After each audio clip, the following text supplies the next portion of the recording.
gives you a closer look at the events that happened around Maine this week. Good morning. Thanks for joining us. I'm your host, Cindy Campbell. Today we're talking about safety with members of law enforcement. Sergeant Dan Hansen is a member of the Maine State Police working in accident reconstruction, and he brings us some important information about the dangers of speeding. Sergeant Hansen, I would imagine that you have probably heard every excuse in the book, haven't you, when it comes to stopping people for speeding? I will tell you that the craziest story that I ever got was I had a young lady that was obviously cruising right along, and I got her stopped, and when I got up to her, I could tell that she was a little bit stirred up. She was a little bit emotional. There was something going on. And I asked her, I said, what's the reason for the speed this morning? Well, I'm going to be honest. I just got a call from a friend of mine, and her and another girl were using a Ouija board, and one of the girls had some kind of a feeling or an uncomfortable feeling, and she felt that her friend was possessed by whoever they were communicating with.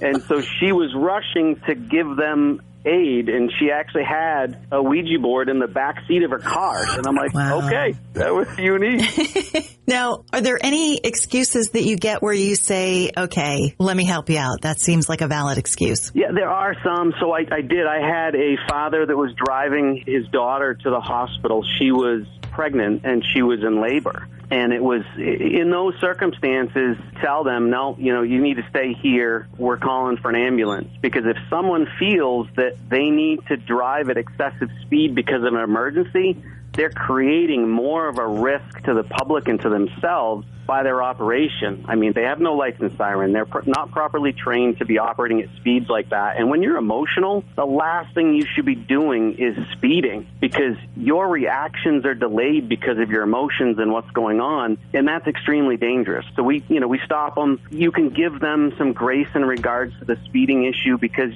you understand it, but we can't have it continue.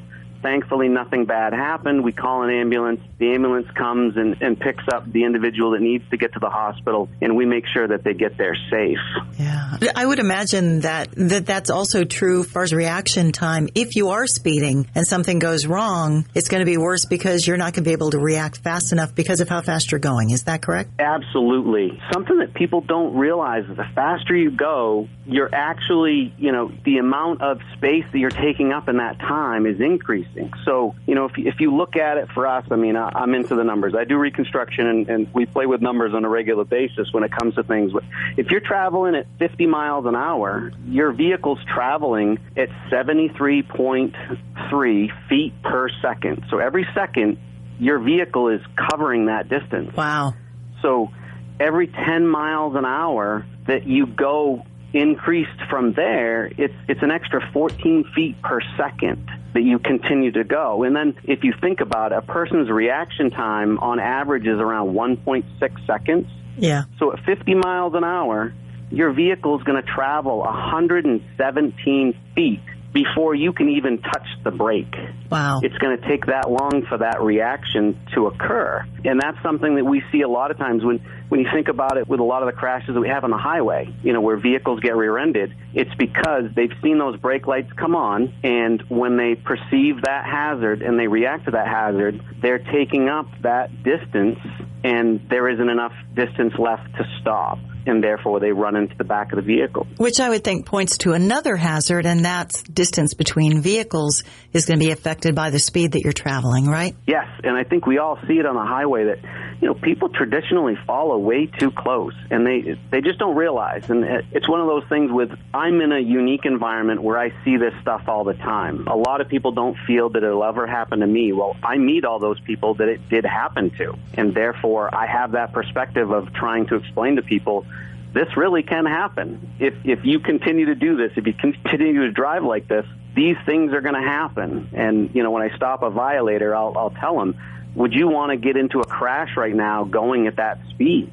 I stop somebody doing 70 miles an hour in a 45-mile-an-hour zone, and I tell them, getting into a crash at 45 is bad enough. Do you really want to get into a crash at 70 miles an hour? That's adding so much more energy and force that you're going to have to absorb. Why would you want to do that? Right. Wow. So back to people and their excuses. Why even bother? If you're speeding, just take the ticket. It's one of those things. It's unique with human nature. We all want to have something to maybe put the pressure on to blame, whatever it may be. You always want to have something you can liken it to, and it's just human nature. I will tell you that I always tell people the best response is acceptance and the truth. I always tell people the truth will set you free. If you tell me the truth, and you just say, yep, you know what, I'm late for work and this is what I was doing and you got me, that honesty goes a long way with us. It really does, because it shows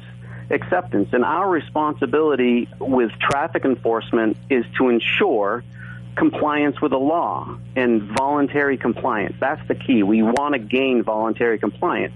And someone's acceptance of their violation or what they've done is telling us that, yeah, you got me, I'm sorry, this is what I've done.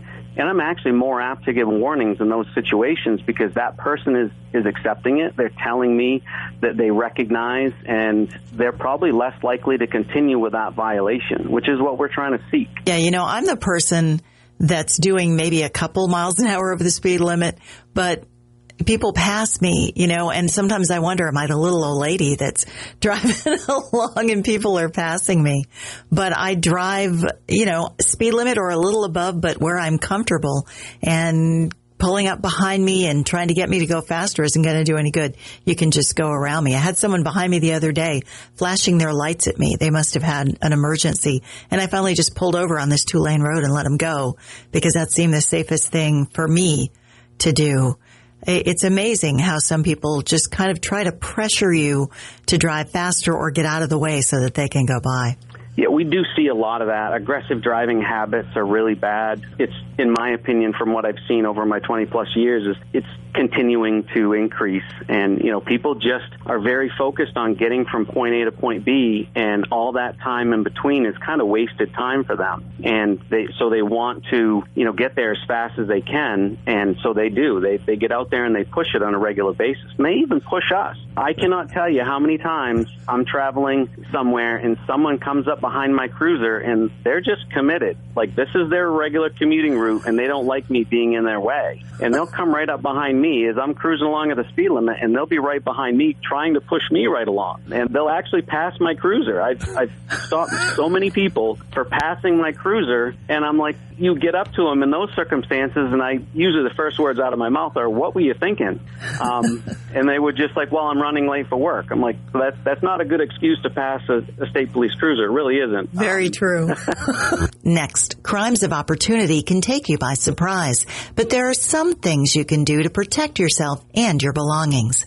Here's Sergeant Wade Betters of the Bangor Police Department talking about how to avoid becoming a victim. And what's a crime of opportunity? Lots of people are out there a lot of times at night, but also during the day. And when it comes to car burglaries, they will go around a parking lot, they will go down a city street, a residential street, and they will simply pull the door handles of your vehicle.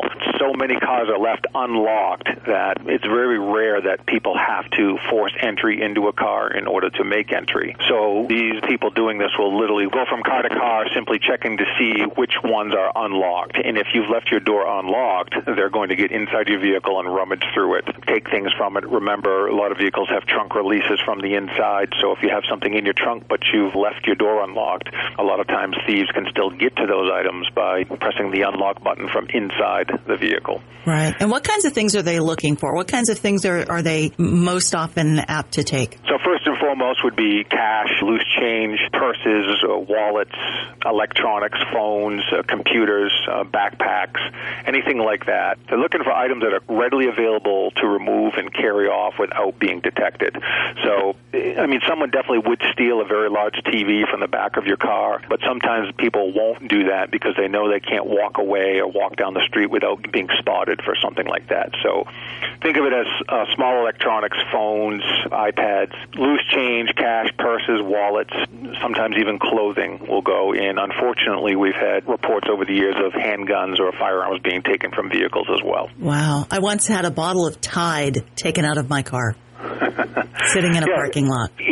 Anything of value, sometimes things are taken as kind of a head scratcher why they would take a certain thing, and maybe someone is going to use it, like in your case, maybe they were going to use the Tide to do some laundry. Right. But oftentimes we see people take things that can be resold, whether it's sold on social media or taken to a pawn shop. They're looking to get items of value that they can quickly turn over into cash. Okay. So obviously the way to prevent this is to lock your car. Yeah, absolutely. Locking your car is the best way to keep the bad guys out. It's unlikely they will force entry into your vehicle unless they can see something through a window that would make it worth it for them to take that risk. In the state of Maine, it's a misdemeanor to open a vehicle door that's unlocked or reach through a window and remove something from the vehicle. But if you force your way in, break a window, rip the door open, and you take something from the vehicle, it becomes a felony. So some of the bad guys out there do know that, and they won't force entry into your vehicle unless they can clearly see something in there that is worth the risk. So if you have a high dollar item or a purse or a wallet there, make sure you conceal it inside your car so it cannot be seen through the windows. Tuck it under the seat, put it in the glove compartment, put it in the trunk, just make sure you lock the doors. Absolutely. Okay. How about when you're parking your vehicle in public? Should you be parking closer to the building? Well, it always helps. I see a lot of people, especially at nighttime, will try to park around light poles and that type of thing, which is always a good idea. A lot of businesses now have security cameras, and the closer you park to the building, it is easier for the security cameras to record what happened at your vehicle or record you as you're in the parking lot. So we recommend that as well. But in the end, because there are so many car doors left unlocked, if you simply just lock your door, there's a good chance that if someone comes and attempts to get in and they find that your door is locked, they're just going to quickly keep on moving. A lot of these people will do this in teams during the day, and at nighttime someone will act as a lookout, and so someone's pulling car doors and whatnot, they're going to have a heads up when you're coming out of the store or coming back towards your vehicle, or if the police car is driving by. So I say that just so I want to educate people, to let them know that when they see a couple people that are acting suspicious in and around their neighborhood or in a parking lot that don't appear to be going to a vehicle, they appear to be hanging out or walking by several vehicles, and really they look like they're up to no good, we'd appreciate a phone call on that. Any local police department would like to know about activity like that so we can come and identify the people involved. Okay. Crimes of opportunity can also apply to houses, correct? Absolutely. The same rules apply to homes. If you leave your front or back door unlocked, a window open or an unlocked window is never a good thing, especially if you have items of value that can be seen through that window. If they have a high value and they can be seen through your window, it is awful tempting for people who are out there looking to take those type of items. So remember, ground floor, first floor windows left unlocked provide an easy opportunity for people to make entry into your home. And again, sometimes people do not spend very long inside your home at all. They'll be in and out very quickly, especially when they're only going in to get something they've seen through the window. So keeping valuables away from the entry, so say taking your computer and putting it down the hall in your bedroom or something, does that help? Because do they tend to wander around the house or just grab what they can grab when they walk in? If they're feeling confident and the house is completely vacant and they might spend a little bit of time in there walking around, that does happen every now and then. Okay. Generally, these people are not violent. They're not looking to harm or hurt anybody. They're just looking to take something that they can quickly exchange for cash. But at the end of the night, if you have an office or you're working on your computer in the living room, in your living room or bedroom window, whatever, there's a shade, and you're going to plug your device in at the end of the night, just make sure it can't be seen from the window. Because if someone comes walking by and shines a flashlight in there and sees that you have a computer and the lights are out, it's 3 in the morning, you might be sleeping, you might not have a dog or an alarm system, they may take advantage of that opportunity and go through an unlocked door or window just to take that item. Okay. What's your best advice? If you wake up in the middle of the night and there's someone in your house, do you hide and call the police, or do you confront them? So I guess it's a little bit of a to each their own. If someone's in your house, most of the time when that happens, it's the bad guy does not know that you're in the home, or he or she may know that, but they're hoping to go in and out of your home undetected. So coming back to the fact that most of these people are not violent, they're just opportunistic thieves. If you sound off, if you make a noise, if you turn a light on, if you announce to them, most of the time they will flee that property extremely quickly. But you have to make a judgment call in that moment. You have the right to defend your house, your property, and your personal safety. I think state law now requires, if possible, if it doesn't jeopardize your safety, for you to give a warning to an intruder before you move to like a deadly force situation. And again, that warning is something they want from you if it's not going to put your personal safety at risk. So if you're upstairs and somebody's crashing around or trying to do something in the downstairs of your house and they have no idea that you're home, give us a call any way you look at it. But you could stay silent and give the police a call, and then we'll come and deal with it. Or you could turn a light on or yell or something, and most of the time people like this are immediately spooked and they'll take off running. All right. Another hot commodity right now is bicycles, right? How do people protect their bicycles from being stolen? It's so hard to do. We encourage people to get really heavy-duty chains and bike cables and things like that and lock them up to secure posts, cement columns, bike racks, and things like that. Unfortunately, some of the thieves out there will have some of the best bolt cutters available, and they can cut some of these chains. Some of them are much harder to do, but oftentimes they don't have to work on cutting the big heavy-duty chains or really secured bicycles because there are so many other bikes that are not secured to that level that it's just easier to take those other bicycles. Right. So you got to remember, if you have your bikes on your porch, you have a walk-up porch or an entryway that can be seen from the street, and you leave them there, even if you tie them up or chain them up, if it's a fairly small chain or a cable, they're just going to cut that chain and take the bikes. If you don't chain them up at all, they're just going to go up on your porch and take the bike and ride it away. Right. So that's the thing. We encourage people to not leave their bikes outside where they can be seen. If they're going to be unattended, don't leave them where they can be seen. So that means put them in a storage shed, but also lock that shed. Okay. Put them inside the entryway of your home. If you live in an apartment building, if possible, take the time to bring the bike up the stairs and put it inside your apartment building, or at least in the common hallway where it cannot be seen. Don't leave your bike unlocked when you go. You might take it for a ride to a hiking trail or to someone else's house or to a business. Don't leave it unsecured for very long, because bikes are a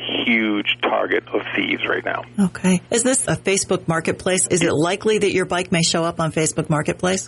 So they are sold on social media platforms, Craigslist, Uncle Henry's, you name it. A lot of it sometimes is word of mouth as well. But the thieves are taking these bikes. A lot of times we get them if we do a search warrant at an active drug house. I've seen many, many bikes, dozens of bikes collected at some of our local drug houses before. So people are taking them and they're trading these bicycles into people in exchange for illegal drugs.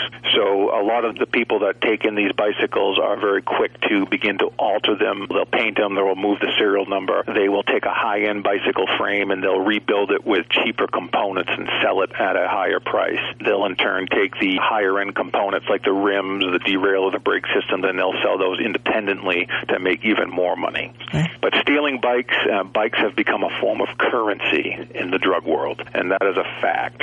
So I've seen it many times over. You can either bring cash, gun, or a bicycle, or in some cases high-end sneakers to some of these drug houses to trade them for drugs. Wow. And that's why they've become a form of currency. Thanks to Sergeants Hansen and Betters for that valuable information and for your service to our communities. I'm Cindy Campbell. Thanks again for joining us, and stay safe. Join us again next weekend for Maine Concerns with your Town Square Media News Team.